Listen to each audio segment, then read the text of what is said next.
rest of the story. It was a warm day for a Boston winter, January 15, 1919, almost shirt-sleeve weather. This is the north end of the city, Commercial Street, Atlantic Avenue. It's almost noon. The byways bustle with Model Ts and delivery trucks. Horse-drawn wagons clatter over the cobblestones. Strollers are coatless, hatless, thinking of spring. Not the slightest warning of what is about to happen.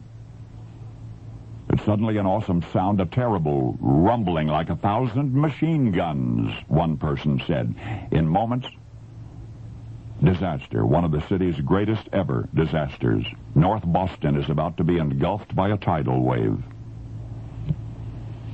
The torrent tears at everything in its path.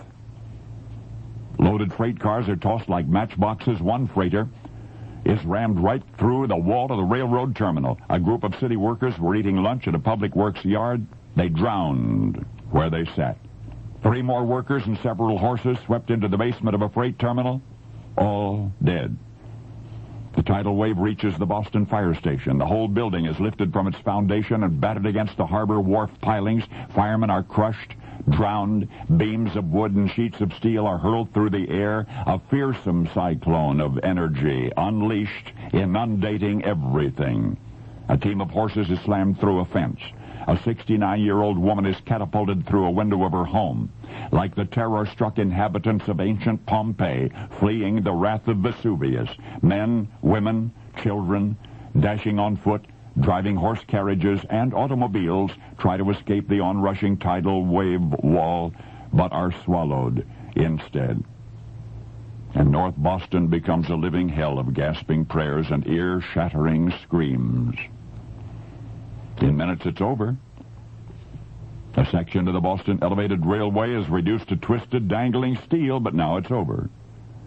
Buildings are devastated, strewn about the landscape. Naked foundations, those not submerged, yawn in the sunlight. Horse carcasses litter the ravaged avenues. And people, too. Dozens dead, hundreds injured.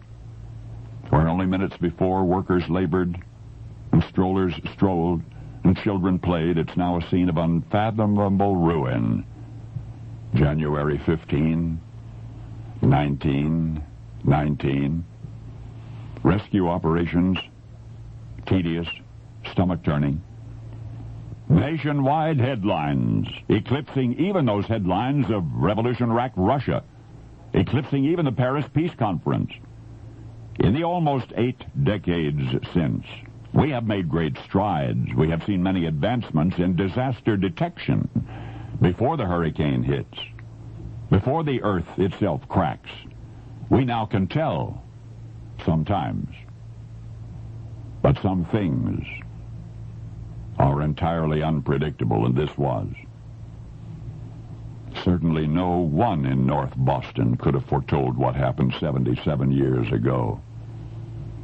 The explosion at Purity Distilling Company, resulting in a tidal wave of 2,300,000 gallons of molasses.